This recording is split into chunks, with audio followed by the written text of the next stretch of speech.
Hello students, welcome to your channel Balaji online study by Chauhan sir. आज हम सीखेंगे present perfect tense in passive voice, आसान तरीके से, आसान भाषा में, स्टेप बाय स्टेप। तो चलिए सबसे पहले हम समझते हैं कि हम यहाँ पर कौन सी हेल्पिंग वर्ब यूज करते हैं, कौन सी हेल्पिंग वर्ब हम एक्टिव वॉइस में यूज करते हैं और कौन सी हेल्पिंग वर्ब हम पैसिव वॉइस में यूज करते हैं। तो चलिए स्टार्ट करते हैं। तो स्टूडेंट्स, अब हम समझते हैं यहाँ पर हमें कौन सी हेल्पिंग वर्ब यूज करनी है। ओके, स्टार्ट करने से पहले अगर आपने चैनल को सब्सक्राइब नहीं किया तो चैनल को सब्सक्राइब कर लें। आज आपको ये टॉपिक कंप्लीट समझ में आएगा। तो चलिए हम स्टार्ट करते हैं। यहाँ देखते हैं, हम सबसे पहले समझते हैं एक्टिव के बारे में। एक्टिव वॉइस, एक्टिव वॉइस यहां पर हम यूज करते हैं use of has, have plus verb की थर्ड फॉर्म। यानी अगर हम यहां डूअर लिखे, डूअर यानी सब्जेक्ट, और उसके हम टाइम वर्ब यानी हेल्पिंग वर्ब लिखते हैं तो आई के साथ हम यूज करते थे हैव, यू बी दे के साथ हम हैव का यूज करते थे, एंड ही सी नाम के साथ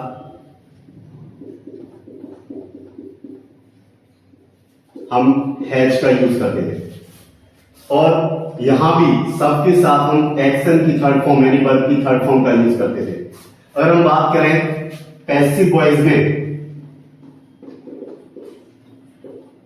पैसिव वॉइस में हमें यूज करना है use of has been and have been, और यहां पर हमेशा एक्शन की थर्ड फॉर्म यानी वर्ब की थर्ड फॉर्म का यूज होता है। अब हम बात करते हैं इसकी पहचान की, यानी पहचान क्या है, कैसे हम इनकी वाक्यों को पहचानेंगे। यानी जिन वाक्यों के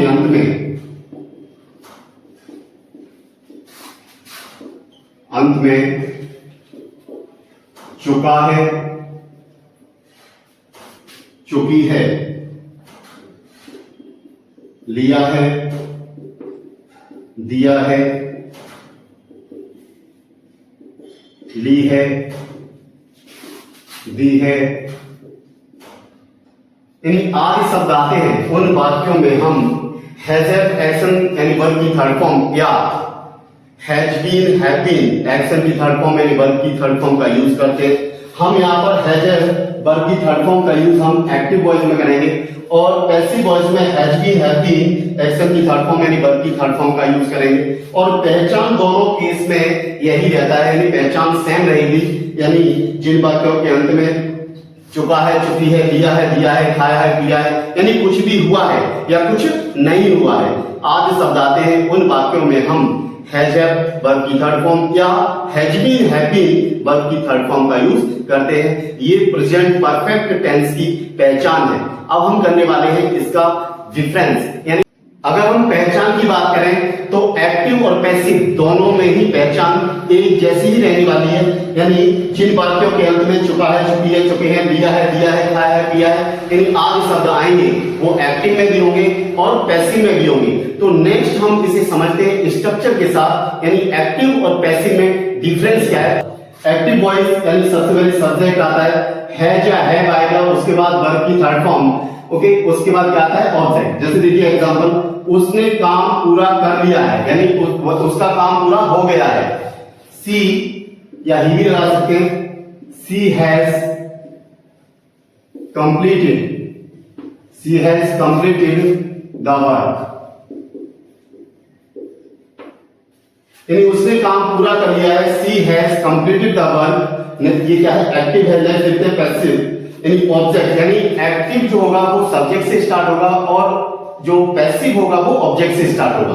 तो देखिए ऑब्जेक्ट प्लस हैज या हैव प्लस क्या आता है, बीन। ध्यान रखना है इस हैज के साथ यहाँ पर बीन जरूर आता है, प्लस वर्ब की third form plus by plus subject. यानी अगर द्वारा शब्द आएगा तो बाय शब्द के साथ कौन आएगा, डूअर आएगा, यानी सब्जेक्ट आएगा। जैसे देखिए काम उसके द्वारा पूरा कर लिया गया है। किसके द्वारा, उसके द्वारा। ओके, क्या किया गया है, काम। तो the work has been completed by, अब यहां पे कौन यूज किया हमने, सी, यानी by her. The work has been completed by her, यानी काम उसके द्वारा पूरा कर लिया गया है। इस प्रकार एक्टिव और पैसिव आप बना सकते हैं। आपको ये ध्यान रखना है कि यहां पर हम सिंगुलर के साथ हम किसका यूज करेंगे, हैज का यूज करेंगे, एंड प्लूरल यानी बहुवचन के साथ हम हैव का यूज करेंगे। और आई एक स्पेशल केस है, आई के साथ आपको हैव का ही यूज करना है। इस प्रकार आपको यानी यहां पर हेल्पिंग वर्ब यानी टाइम वर्ब यूज करने हैं। और ध्यान रखना है कि यहां पर हैज हैव के साथ आपको विल जरूर यूज करना है। अगर डूअर आता है यानी सब्जेक्ट आता है तो बाय यानी द्वारा शब्द जरूर आएगा। अगर डूअर नहीं आएगा तो वहां पर ऑब्जेक्ट 1 और ऑब्जेक्ट 2 यानी 2 ऑब्जेक्ट आ सकते हैं। तो अब हम करते हैं एग्जांपल के साथ, इसे समझते हैं जिससे आपको समझ में आ जाए कि कहां पर हमें ऑब्जेक्ट 1 यूज करना है, कहां ऑब्जेक्ट 2 यूज करना है, कहां पर हमें बाय शब्द का यूज करना है। तो चलिए स्टार्ट करते हैं, आगे बने रहिए, चैनल को सब्सक्राइब जरूर कर लेना, नहीं तो समझ नहीं आएगा। तो चलिए अब एग्जांपल्स देखते हैं।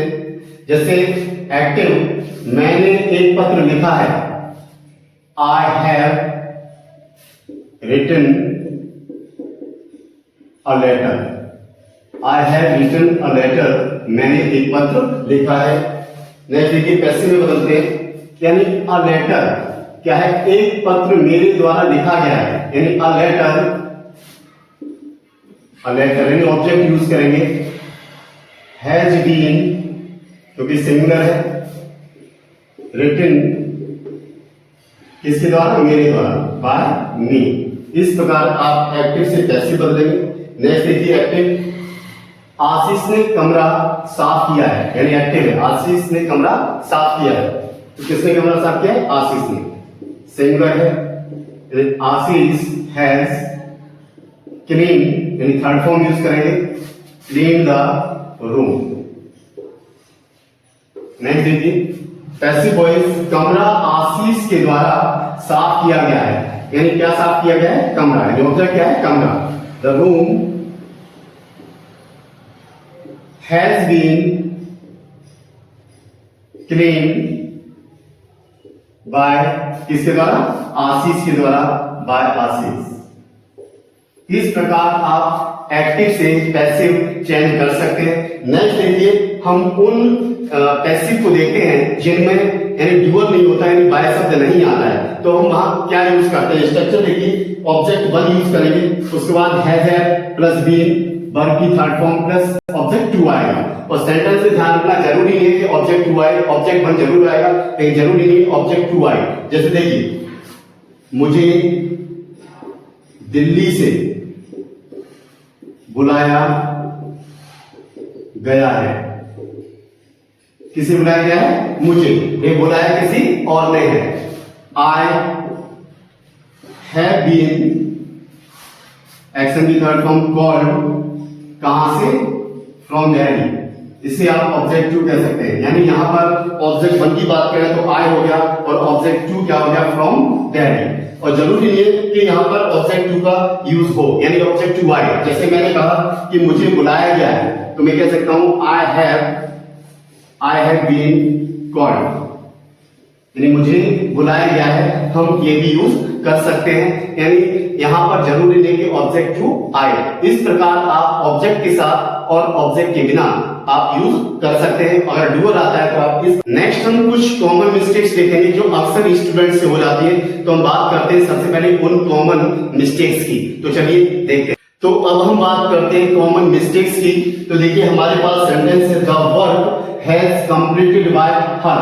नेक्स्ट सेंटेंस देखिए, the work has been completed by her, यानी इसमें कौन सा सेंटेंस सही होगा। हम जानते हैं कि पैसिव में क्या यूज होगा, हैज बीन प्लस वर्ब की थर्ड फॉर्म यूज होगी। ओके, तो हमारा यहाँ पर राइट क्या होगा, ये राइट होगा। ये the work has completed by हर, ये रॉन्ग हो जाएगा। ओके, यानी ये रॉन्ग है और ये हमारा राइट हो जाएगा। नेक्स्ट देखिए, they have been finished the project. Okay, next देखिए, the project has been finished by them, यानी उनके द्वारा प्रोजेक्ट खत्म कर दिया गया है, यानी फिनिश कर दिया गया है। तो हमारा राइट क्या होगा यहाँ पे, यानी यहाँ पे थर्ड फॉर्म आ रही है, यानी फिनिश। यहाँ पर देखिए फर्स्ट फॉर्म है, बाकी का सब ओके है। यानी यहाँ पर और क्या यूज किया गया है, यहाँ पर सब्जेक्ट का यूज किया गया है, जबकि हमें क्या करना है, यहाँ पर ऑब्जेक्ट का यूज करना है। When the project has been finished by them, ये हमारा क्या होगा, राइट होगा, ये रॉन्ग हो जाएगा। They have been finished the project, wrong होगा।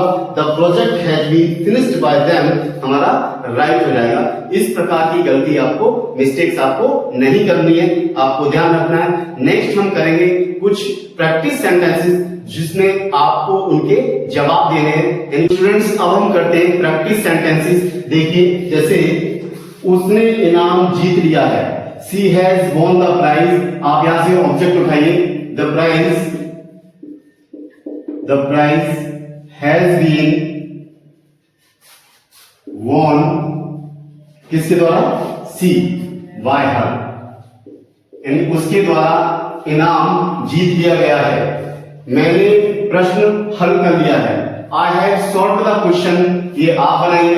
नेक्स्ट देखिए, उसने दरवाजा बंद किया है, he has close the door. In sentences को यानी पैसिव वॉइस को आपको बनाना है और आपको कमेंट करना है।